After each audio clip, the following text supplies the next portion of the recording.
For decades, you've been told the same story. Work hard, save your money, and one day you'll be rich. Parents repeat it. Teachers drill it. Banks and financial gurus endorse it. It sounds safe. It sounds responsible. But it's a dangerous half-truth that keeps millions broke. Saving by itself will never make you rich. It guarantees slow decay, not freedom. The first problem is inflation. Every year the dollar buys less. Groceries cost more. Housing gets more expensive. Gas, insurance, healthcare, everything creeps up. A savings account balance might rise in absolute numbers, but in terms of purchasing power, it is shrinking. Saving without growth is like bailing water into a leaking boat. You can work harder to keep it full, but the hole guarantees you'll sink. The second problem is opportunity cost. Money in a savings account earns less than 1%. Money in investments can earn 5 to 10%. Over decades, the gap becomes staggering. Someone saving $500 a month for 30 years ends with around $180,000. Someone investing that same amount ends with $600,000 or more. Same discipline, radically different outcomes. The saver feels prudent, but the owner actually builds wealth. The third problem is false security. Savers see a balance growing and believe they are safe. But that safety is an illusion. After decades of saving, they retire to find their stash buys half of what they expected. They planned for comfort but end with survival. Numbers on a screen gave them confidence, but compounding never worked for them. If saving alone worked, the most disciplined penny pinchers would be the wealthiest people alive. They aren't. The wealthy aren't the hardest savers, they're the smartest owners. They put money to work. They understand leverage. Leverage is the key the saver never finds.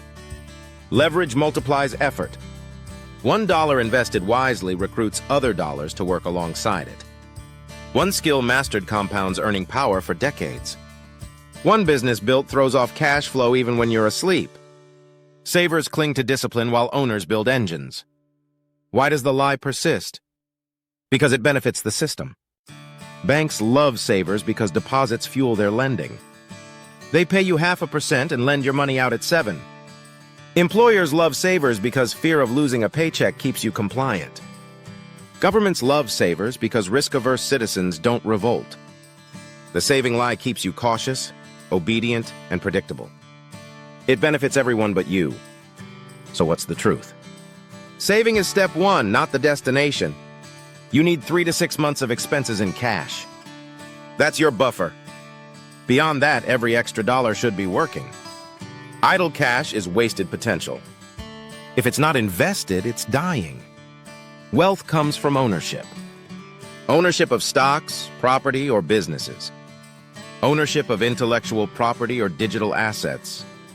Ownership of skills that multiply your income. Ownership of systems that cash flow without your daily labor. These assets grow faster than inflation. They build leverage. They give you freedom. Ask yourself, are you a saver or an owner? A saver takes pride in the number in a bank account.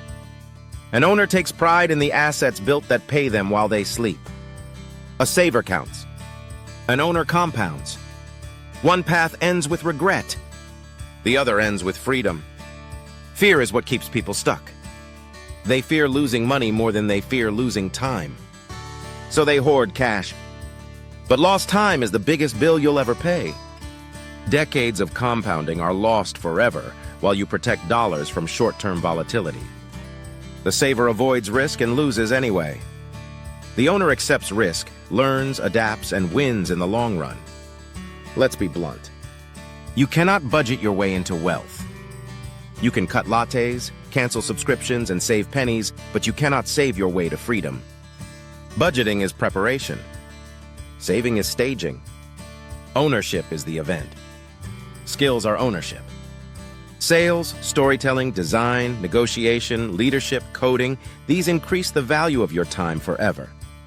Nobody can confiscate them. They compound for decades. A saver obsesses over limiting expenses. An owner obsesses over expanding capacity. Networks are ownership. A saver hides, quietly stacking dollars. An owner builds relationships and reputation that multiply opportunities. A saver protects a pile. An owner grows an empire. Practical steps matter. Keep an emergency fund. Then automate investments. Every month, direct a fixed percentage of income into assets you understand. Start small. $50 invested beats $50 hoarded. Buy one share. Launch one project. Take one course that doubles your income. Consistency compounds. Mistakes will happen. An investment will dip. A project will stall. But mistakes are tuition, not tragedy. Diversify. Keep your cushion. Avoid leverage you don't understand. Stay consistent. Volatility is the price of growth. Avoiding it is the price of stagnation. The saver's life is neat but limited. Spreadsheets. Coupons. Pride in bargains. Regret in retirement. The owner's life is messier but far freer. Risk, learning, growth, and eventually time bought back. Both paths demand discipline. Only one path delivers freedom. Here's your challenge. Write down your current savings. Then calculate what it would be worth if invested over the last 5 years. The result will sting. That sting is the price of believing the lie. Use it as fuel. Stop believing saving makes you rich. It doesn't. Save for emergencies. Save for a launch pad. But beyond that, put money to work. Build ownership. This is Wealth Directive. Subscribe if you're ready to reject the lies, embrace leverage, and build the truth. The next video exposes another financial trap that sounds safe but silently keeps people broke. Once you see it, you'll never fall for it again.